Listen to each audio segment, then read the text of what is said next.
Homelander é casca grossa, é o top, né? O cara osso duro de roer pra caramba. E a gente já teve aí 3 temporadas em The Boys com o cara no pódio dos vilões da série. Tem uma galera lá que não vale nada, mas Homelander é o campeão, acho que da canalice disparado. E, infelizmente, ele também é um dos personagens mais poderosos daquele universo.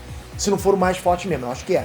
Tem que juntar 2, 3 super pra conseguir bater no cara, arranhar. Então, da onde que vem a força do cara? Da onde que vem a força do Homelander? Foi só o composto V mesmo? Você acha que foi só isso? Pô, o cara deu sorte na hora de ganhar os poderes? Por que ele teve o privilégio de ser o mais forte de todo mundo? Nada disso. Existe uma teoria muito forte circulando na internet que diz que os poderes do Homelander não vieram do composto V. Como é que é isso? Como é que funciona? Como é que alguém pode ganhar poder sem ser do composto V? Você vai entender agora.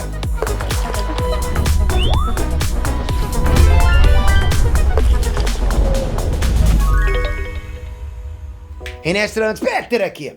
The Boys surgiu como uma série em quadrinhos que durou 72 edições, entre 2006 e 2012. Bom demais, pode ler, ok? Passei ali depois da série, inclusive.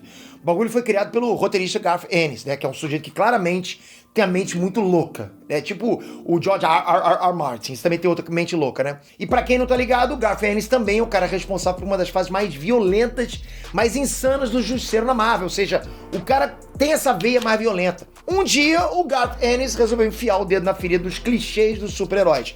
Foi aí que ele despertou a ideia, né? Ele criou The Boys. A Amazon pegou esse material e resolveu adaptar para uma série de TV. Só sucesso. Mesmo assim, existem grandes diferenças entre a revista e a série. Trouxe até um vídeo pra vocês aqui sobre isso, né? O que a gente vai analisar aqui hoje nesse vídeo tem a ver somente com a série. Não vai rolar nenhum spoiler dos quadrinhos. A gente tem que entender que a série tem regras próprias, é um outro universo, digamos assim, né? E o Homelander não tá obedecendo algumas dessas regras. Por que isso? Vamos pra teoria. Na maioria dos mundos de super-heróis, cada personagem tem uma origem diferenciada. Você pega, por exemplo, a Marvel, né? Homem-Aranha foi picado por uma aranha radiativa.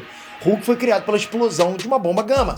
O Quarteto Fantástico foi afetado por raios cósmicos. Então chegou um ponto em que o Stan Lee não estava aguentando mais inventar a origem e criou um conceito de mutantes, né? Pronto. A pessoa nasce com potencial para desenvolver superpoderes, acabou, aleatório.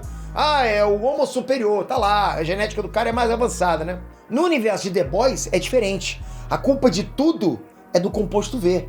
E é engraçado até que começa com um mundo onde as pessoas desenvolvem superpoderes sem explicação nenhuma.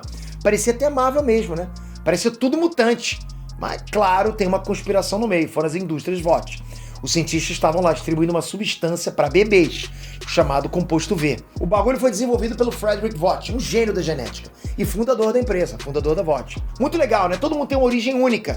Isso não complica as coisas, concorda? Só que essa origem única não explica o Homelander direito.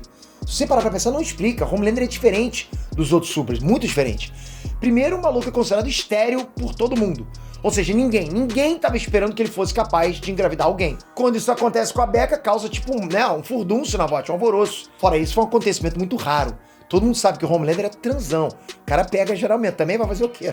Não vai topar? Pô, até eu topo, né? Ainda assim, a gravidez da Becca foi a única. Pelo menos até onde a gente sabe.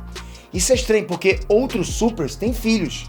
É natural para todos os supers. Nunca é mencionado que o composto V deixa as pessoas inférteis. O mais curioso é que nenhum outro super conhecido tem um filho que também é super. É a conclusão natural. O efeito do composto V não é hereditário. O composto V funciona para sempre. Basta uma dose e o bebê vai crescer com super habilidade. Ele não precisa ficar tomando aquilo a vida toda. Mesmo assim, galera, não é uma substância que altera o DNA das crianças a ponto de se tornar uma condição hereditária, entende? Altera o DNA, mas não a ponto de passar para as próximas gerações. E aí a gente tem o filho do Homelander com superpoderes. Ryan, o filho do Homelander, ele já demonstrava ter superpoderes no útero da mãe. Olha isso, olha o diferencial. Não foi injeção do composto V. Alguma coisa do Homelander passou geneticamente para o filho. O fato é que o próprio Homelander admite que foi gerado em laboratório. Os cientistas pegaram o DNA do Soldier Boy para fabricar o Homelander. O cara não tem composto V no corpo. Ele foi projetado para ser assim, como a gente conhece ele. De alguma forma, os cientistas teriam conseguido replicar os efeitos do composto V diretamente no embrião do Homelander. E isso explicaria por que ele é tão ou mais poderoso que os outros. Só que esse processo teria ferrado a capacidade do Homelander de se reproduzir. É por isso que ele foi considerado estéril pelos cientistas. A capacidade do Homelander de passar os genes alterados dele pra frente é tão importante, né, que a Stormfront pira na possibilidade dele ser o começo de um exército de seres superiores. Outra teoria mais bizarra diz que a Stormfront pode ser a doadora do óvulo que gerou o Homelander. Então o Homelander seria filho biológico do Soldier Boy com a Stormfront. Por isso que ele tem a força do pai e a capacidade de voar e soltar rajadas oculares da mãe, né? Justamente por conta da engenharia genética. Mas Peter, significa então que o Homelander estaria sapecando a própria mãe? Galera, no mundo de The Boys isso encaixa demais na podridão da série. Só tô dizendo pra vocês, ok? Por outro lado, a gente já pode imaginar que o Ryan tem o potencial de ser, no mínimo, tão forte quanto o pai.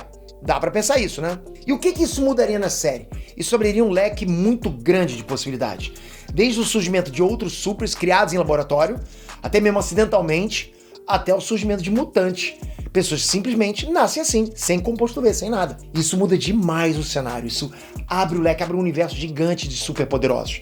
Entende? A gente viu algo semelhante no Watchmen. O Watchmen era um universo habitado por um monte de pessoas fantasiadas que espancavam bandidos. O surgimento do Dr. Manhattan ali, porra, era completamente o cenário, entende? Porque era realmente um meta-humano. Ele é um super com poderes plenos, absolutos.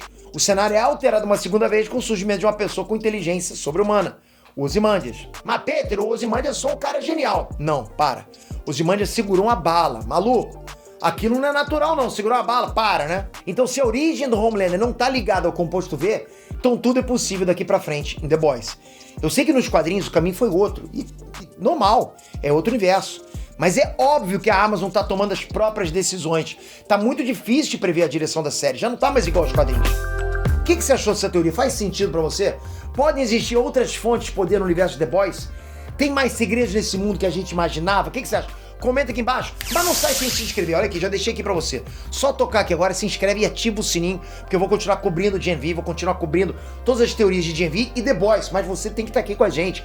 É bom demais conhecer, ganhar mais conhecimento nesse universo. Por isso que eu quero transformar você no nerd casca grossa que você já é. Tamo junto, galera. Até a próxima. Fui!